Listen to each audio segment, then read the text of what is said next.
South Africa has been ruled by one party for decades, a party that transformed itself from an underground movement to a dominant political force, and was led by one of the most famous men in history.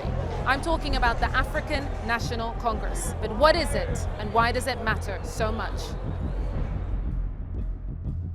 The African National Congress, or the ANC, had its beginnings in 1912 as a liberation movement. It was known for its opposition to apartheid. Apartheid dominated life in South Africa. It was a racist policy introduced to segregate people based on their racial group.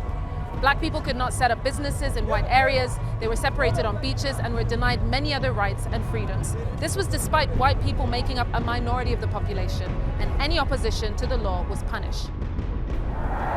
Things came to a head in 1960 when the police opened fire on a group of peaceful protesters in a black township.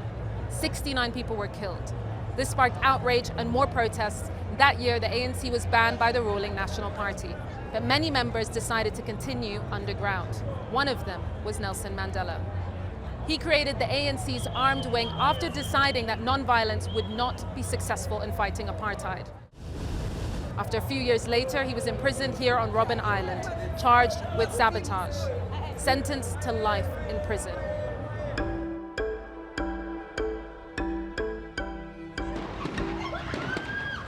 The ANC and other movements continued to operate as the South African apartheid government tried to crush dissent, and Mandela became a symbol of the resistance.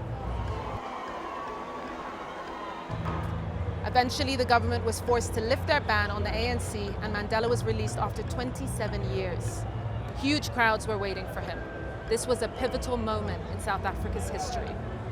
In 1994, Mandela, now leader of the ANC, became South Africa's first black president and the first to be elected in a fully democratic vote.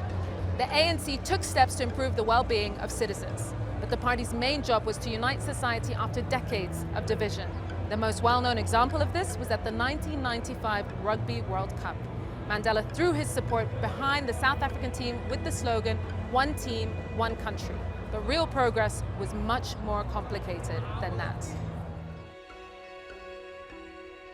Since 2004, the ANC's popularity has declined. Many people feel the party has not lived up to its promises. To understand why, we need to look at what's happening in South Africa. Average incomes have been on a downward trend since 2011. Its employment and inequality is among the highest in the world. Crime is a huge problem, and the country is plagued by power cuts because of lack of electricity. Poverty is widespread, especially in black townships. Conditions are terrible, and there is a very strong smell of sewage. Are we not people? Are we not part of the community? Are we not part of the society? Plus, the party's been accused of corruption, especially during Jacob Zuma's 9 years in charge, which he denies. So help me God. So help me God. Cyril Ramaphosa has spent much of his time as president battling separate factions within the party. The ANC says it's made incredible strides by restoring dignity to people, providing universal healthcare, and building safer communities. The ANC has dominated politics here, and because of this dominance, its policies have come to define modern South Africa. Many young people won't remember a time without them in government, and a change in party would create uncertainty about the future here.